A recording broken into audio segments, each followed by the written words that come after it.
on it. I mean, something's going to come out of her. See, that's the manifestation. She's made aware of this. And see, yeah, so the story of Adam and Eve is just an aid memoir really for all of these cuts. Is that correct? Yeah, correct. But we could use any story. You could use Buddha, you could use Muhammad. They'd be different, but you're still going to end up with three. It's just easier for the average Westerner to deal with it from a Christian context. You could use the Egyptian. It doesn't matter. It's an analogy. It's an analogy. The only thing that sort of confuses me about the Bible stories is my information is so old. I mean, I did Sunday school Old Testament when I was, 40 years ago. Right.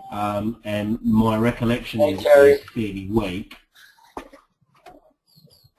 But it's one of those ones where because I have a little knowledge, it's probably more dangerous than no, I don't. That's not so. But any little bit is fine. It's never negative.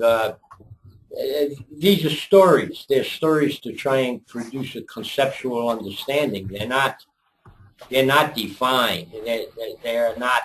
It's not knowledge. It's subjective. Allegorical. Yeah. We're using Adam and Eve in the hi, cutie. Hi, Carl. Hi, Terry. The birth of the child and whatnot as an allegory in order to understand the development of consciousness and separation and the unity that's still taking place. They're still totally unified. I mean, next week in the next video, she's going to have this baby. We're going to be antipareth for the whole thing. She's actually going to have this baby. Wonderful thing. There's another human, and they're going, wow. See, their concept is going to go. See, this is where the manifestation. That's why I say the 8 plus 1 and 1 plus 8. That's the aspect in there that gets very interesting. The mathematical aspect in Saturn. They say they're going to have this baby. See, and it's going to be. Wow, this was made by us, not God. Yeah, that was so. It's the first. That was the other thing that came through from there is it's the first non-God produced material. Correct. And so what that synthetic, if I want to have a better word. Well, not only that, also more density. Also more density. Just like having to go to the bathroom and eat and stuff where everything isn't automatic. I mean, there's also more density there. But it's next week should help a lot when they have the baby. Things are just getting denser. Things are just getting denser. Then we go up to Geberer with the baby. You see what I mean? And then we come back across the Netra before we attempt the abyss. See, we still have to pass through Doth. But you need the density before we still haven't done that left-hand pillar. It'll get interesting once we get to Kevin. We're not going down the left-hand pillar until then. But then, so we won't go down there until we come back the other way. Well, but then we're going down both ways at once. You see? Okay. But it's like, I had to choose between 3 paths leaving Malkuth. Okay, once I settled on Adam and Eve, we're dealing with a patriarchal theology. We take the active plane. Okay, they're together. They didn't even recognize their separateness at the beginning. You see, they didn't even recognize their separateness till that first yesterday experience, and then they still felt together. You know, now there's going to be three. They're going to get to the top, and they're going to be together while they come down separately. It gets pretty interesting. It really, really helps explain the dualities of reality and allows one to join. That's its purpose. That's the purpose of Kabbalah, is to create universal consciousness. Coming back to wholeness. Excuse me, honey. Coming back to wholeness. Coming back to wholeness. Coming back to wholeness. And maintaining wholeness throughout separateness. Mm-hmm. See, being whole even when you're separate. That's the beauty of the biblical story of creation. It did it much better than the Vedas ever did it. The Vedas ended up with 8 things. You know, they were way off. They were way out. And, you know, there's the beauty of Genesis is that it allows the separation from.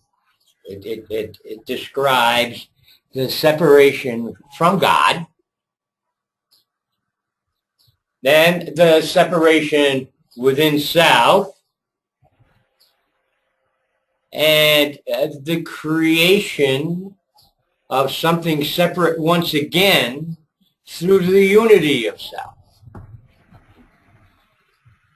Do you see what I mean? It's like Adam and Eve get together and create a third. Well, if you got into the real hard Sefer Yezer or some of the more esoteric texts, you know, they deal with this concept of God going, I am, and going, oh shit, I am. That means there's got to be something else. And so it and the something else gets together and makes this third thing so they can figure out how to get back together. See, that's it in a nutshell, but if you wanted to do it in 24 volumes, that's what the Zohar is for. But that's Judaic Kabbalah. Hermetic Kabbalah is quite a bit different. Quite a bit different. This Kabbalah, Hermetic Kabbalah, what we deal with in all of Hermetics is the pure occult philosophies to try and teach an individual how to literally control their space. How to literally control their space. I mean, you can't control everybody else's. That's forbidden. You can't interfere with free will. But you can take a group of people together and actually create a reality and hold it for as long as you care to, but it's outside of the other reality. See?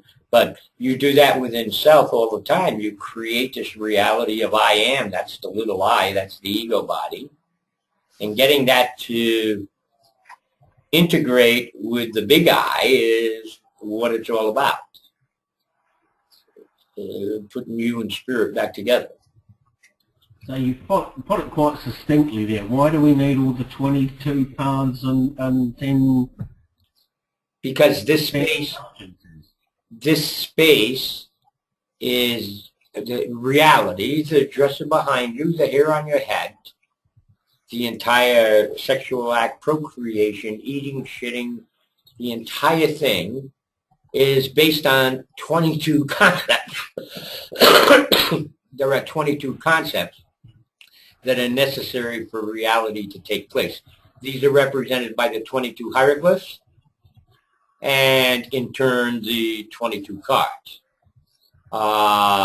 And whether the hieroglyphs be the Masoretic, the Egyptian, the Mayan, the Greek, the Cyrillic, it's irrelevant. The base 22, that's your basic concept. Even in Arabic, there's 22 bases, and then there's all the little pointing they do on it. And it's same in Sanskrit, same in Japanese, same in... Why is it 22, though? That's a nice question. Who is God? You see, that's the thing. However, all theosophies, and you notice I say theosophy and not theology, because many of them, like the Mayan theosophy, the Egyptian theosophy, you know, they had multiple godheads.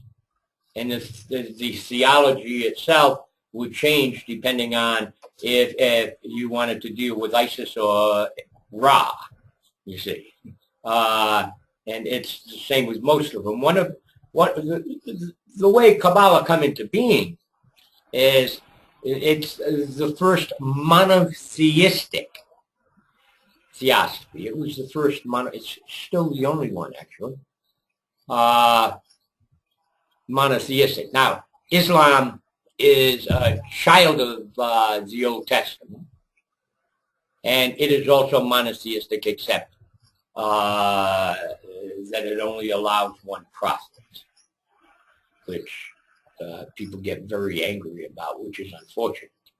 But it's basically an archaic nomadic philosophy, and when it's applied to modern society, we run into some of these problems we have now, where the fundamentalists, just like a fundamentalist Christian may say an eye for an eye or a tooth for a tooth.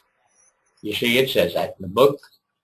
And apply that. Well, the Quran has specifics like that, and they apply it. So dogma applied to any one of these theologies is a problem. Religion can be a problem. It's one of the big problems.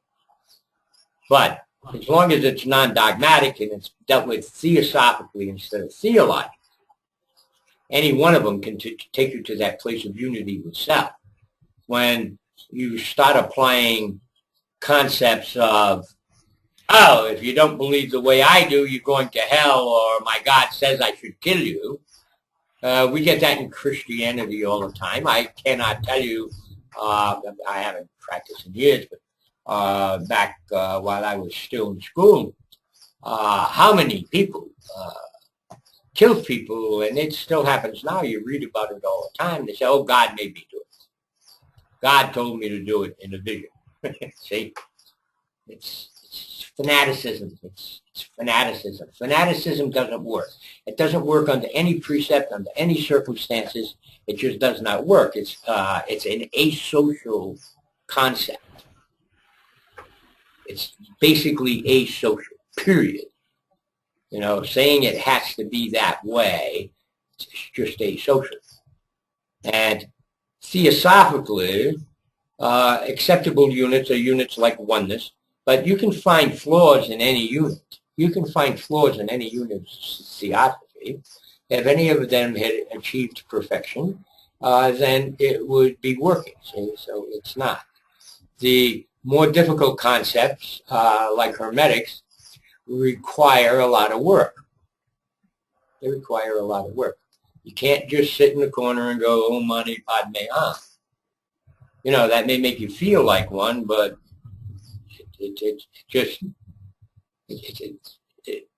hermetics requires work. And that means individuals have to take that time they use going out and dancing to actually apply themselves to it instead. So we receive very few adherents. Because it's a job. It's a job. And it's a very, very difficult intellectual process, because it is constantly forcing the contradiction of itself. It's constantly forcing that contradiction. It refuses to accept belief. As soon as an individual starts believing something and following that path, we knock them on their ass. It's experiential. And your experience is going to be different than mine. It's going to be different than Terry's. It's going to be different than Gussie's. It's going to be different than Alan's. That's the way it is. Everybody's that one separate part of the whole, but the whole at the same time. So you can't take someone else's path and use that path for your completion. You have to deal with the concepts and find your place in that concept. And they're all going to be slightly different.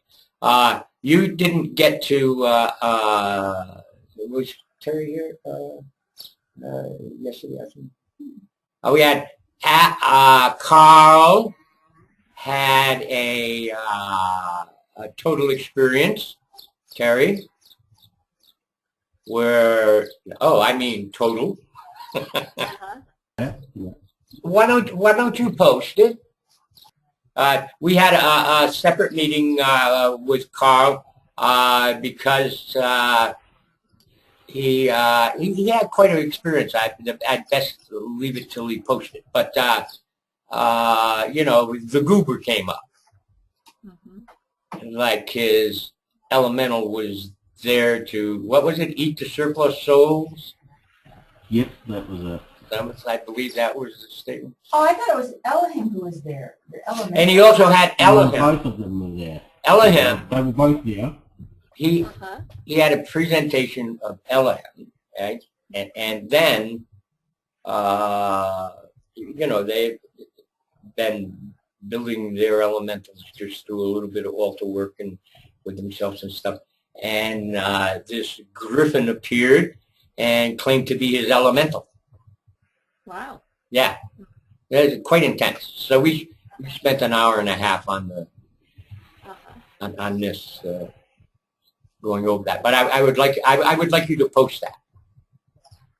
I thought he had sent it to me as a private message because he thought he might be going a little gappy. So how did that appear to you? How did it appear to you? Please explain it, Carl. I was just I was sitting in the car waiting for the kids, and I was trying to catch up on some sleep because I was pretty pissed off and had a rough day. And basically, what I tend to get is a almost a video screen, probably 4 or 5 inches in front of my face, where I see stuff. Now, typically, in the past, that's just been very, very fast flashes of images. You know, when someone's flicking a TV channel.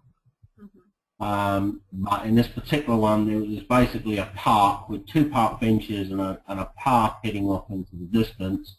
And on one side was this person who identified themselves as Master Elohim, and on the other side on the park bench is my griffin, which has got is a typical griffin with a Horus head. But it doesn't say very much. It seems to be a bit reserved. Where do we start learning these number stuff in Mooning? Because it's almost as if you're missing a primer for it. It's sort of jump. I mean, it's basically any number added to any other number can become any other number and means. Okay, let's go right to the beginning. Okay. 1 and 2 is 3. Correct? I'm guessing, yes. Okay. And 2 and 1 is 3. Yes. Which one is larger? Well, mathematically they're identical. Which one is larger? Unless there's some form of progression, because 2 plus 1 is decreasing numerically in terms of sequence, and 1 plus 2 is increasing in terms of sequence, but they're both 3. Right. But then that's logical in the same way that logic says a cat is a dog because they both have 4 legs. So it's also wrong. Take the plus sign out. Yeah. And you would have 12 equals 3 or 21 equals 3. Which one is larger? Well, 21 is larger. Correct. Okay? Yes. So this is the beginning of the series of formulae that we run through in the book. See, what we're dealing with is this conscious contradiction, this conscious looking for opposition, which we're doing in self, actually, as we go through these processes. Is you get into like the 8-1 is very good. You see, you've got 8 and 1 makes 9. 1 and 8 makes 9. 6 and 3 make 9. 3 and 6 make 9. Do you see what I mean? 4 and 5. 4 and 5 make 9, and 5 and 4 make 9. Yeah. See, and 7 and 2. See, you can't use 3 3s. They're all the same. So when you're dealing with the concept of 9, Yeah, but why can't you use 3 3s? huh? It's the same concept. It's the same concept 3 times. But you can use 2 plus 3 plus 4. Okay. Right? But it's surely that's as valid? The concept would remain the same. Duplication as a concept is not a magnification. Okay, right, yeah, so that's yeah, I can take that as So valid. as you deal with the Wheel of Fortune, see? So all of a sudden you're dealing the 4th arcana and the 8th arcana make the 9th. Or the 1st and the 8th. Or the 8th Yeah, and the 1st. well, not the 8th and the 4th, that makes the 12th. Right, right. Or the 8th and the 1st. Now, the difference is, just like if we're dealing out, it's easier to describe the concept if we go back to the 1, 2. So we have Alf and Beth making Gimel. Or we have Beth and Alf making Gimel. See, now this is what we're dealing actually with right here as Adam and Eve are getting ready to produce Cain, see? I mean, Cain's the Gimel. It's the first brother, right? So, but if Alf is the primary and Beth is the secondary, see, if Alf comes first, it's different than if Beth comes first. Yeah. Do you understand? In other words, you're coming from a feminine principle or a masculine principle, but you're still coming out with the same thing. See? Okay, so as you proceed in the progression, actually, I best do an entire video on this. I think best. I think. No. I think I've been shortchanging people. I think this is one of the reasons people haven't been following the conceptualization very well. You see,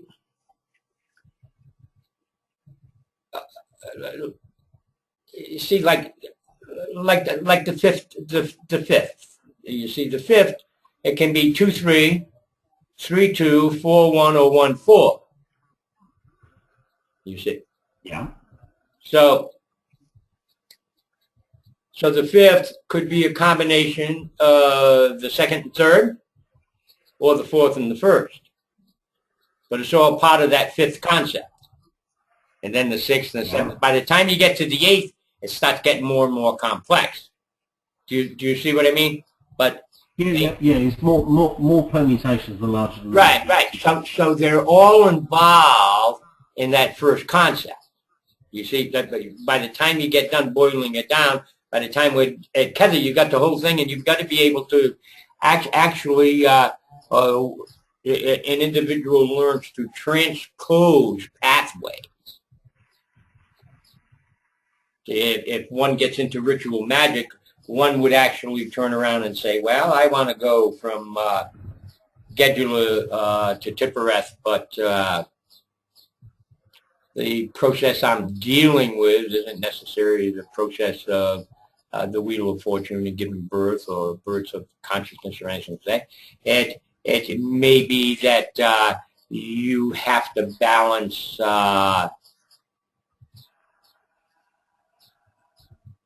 maybe you're very, very, very angry at your partner, and you're looking to balance that concept of whatever produced that anger, and you might very well choose Lamed or none is the pathway. And then you solve it through the gematria, and see these numerical sequences are actually how gematria comes about. The numerical. But those are the 82 what sets, yes? Gematria? Yeah, there's the 82, that's the 82 entities of... That's, no, that's, gematria is actually the numerical interpretation. Oh, I'm thinking of the Goshia, sorry. Right. It's the numerical interpretation of words that is a strong basis in all the Semitic languages, whether it be Arabic, Sumeric, Hebraic, Masoretic. It's the numeric representation of words. Now, it does not say that two words with the same number are synonymous, but it says they're analogy, that they have similarities. Not mean the same, but they have similarities. See, like a rather horrible piece of it. If you know, like love, you could break, if you break it all the way down, it's a 22. If you break Jesus all the way down, it's a 22. But then, of course, the same thing goes for money. The same thing goes for what? Money, it's a 22. So they're analogous in that, you know, money can really be used for good. I mean, it really can.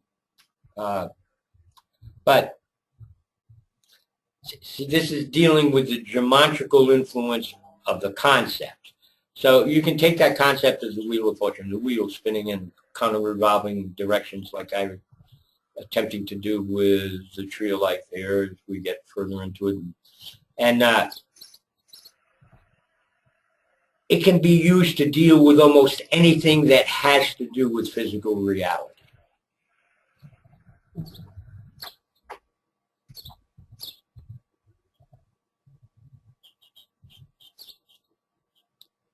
That's good. I think you must be due to write a blog post on the beginners or the dummies guide to hermetic number systems.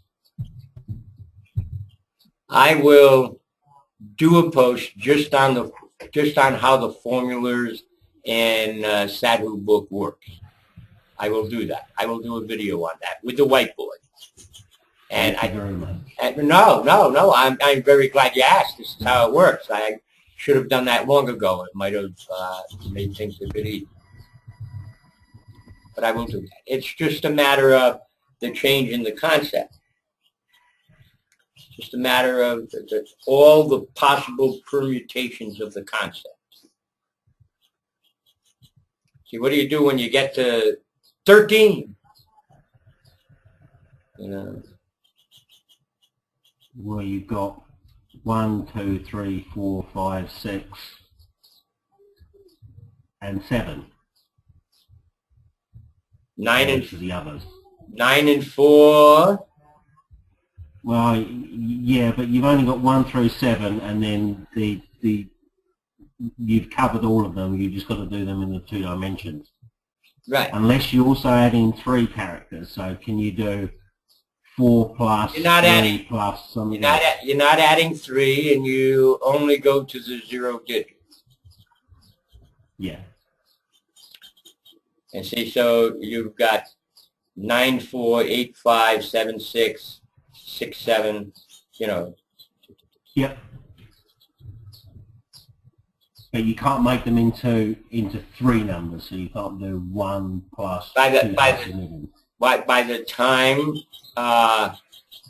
we get to 22, you will be using multiples of 3 and not 2. Okay. By the time we come to the end. Yeah. So you can have 5, 6, and 2 for 13. Yeah. Do you see what I mean? See? Yeah. No, I get that. As we pass the 0 digit, we can add a digit in the addition.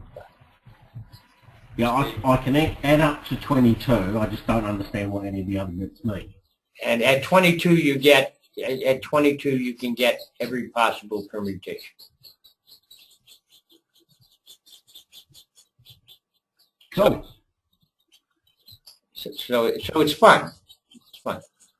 But basically, the Adam and Eve story is to describe that in a way that people can understand and give them enough information about it to be able to proceed with the spiritual path without having to go to the university. But if you start dealing with the geometrical and numerological and that type of path, you're capable of carrying that into any modern science. I mean, it's capable of rationalizing the modern sciences, even though it's been around for a while.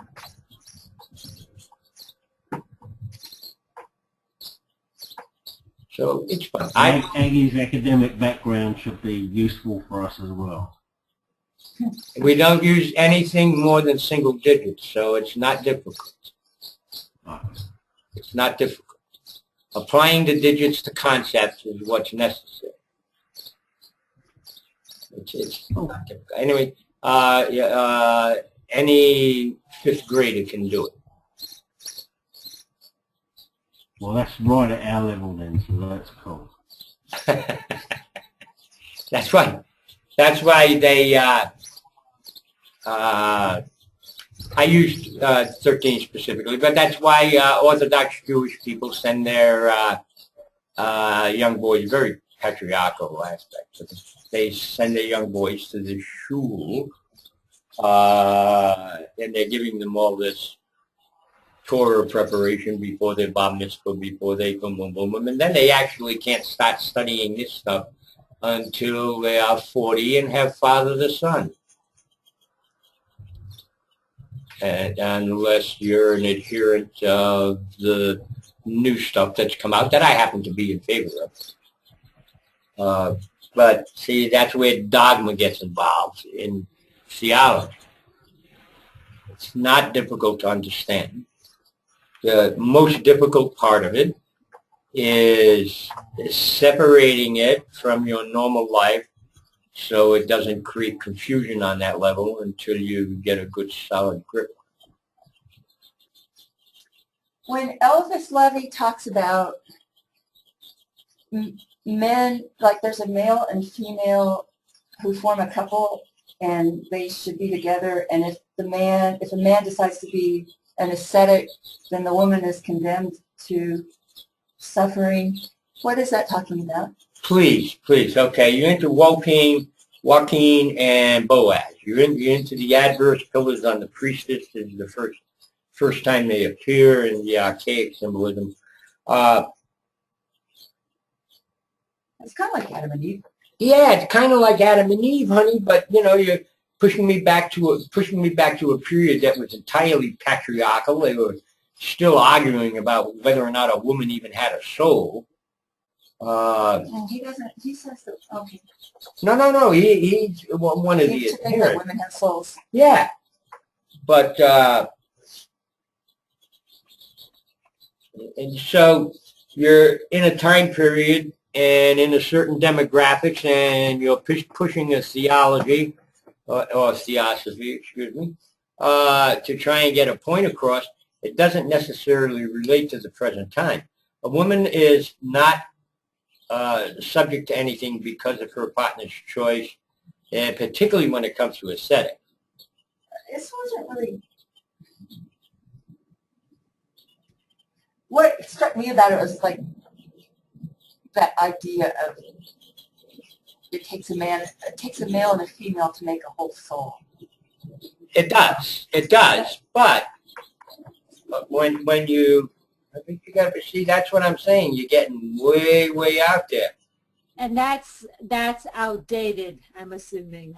It is not outdated, but it is taken in entirely the wrong context. It's taken in entirely the wrong context. What do yellow and blue make? Green.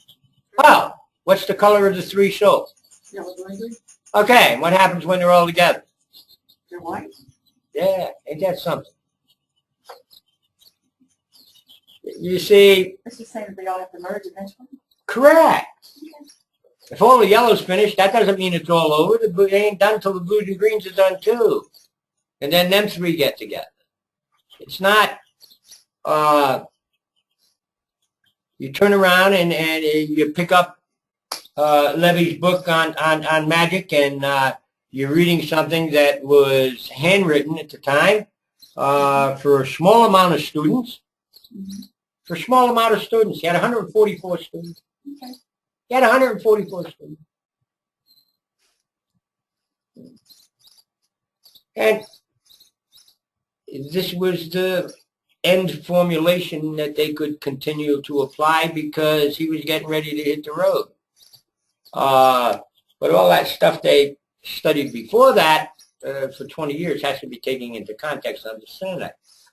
So it's the same concept you were dealing with Adam and Eve and now Cain coming up. You know, you can easily relate that, you know, yellow, blue, green. Okay. You can easily relate that. That book does have a lot of terms that are used in the Tarot book without definition. And, Correct. And it does help you It's understand helpful. the Tarot It's book. helpful. It's Okay. helpful.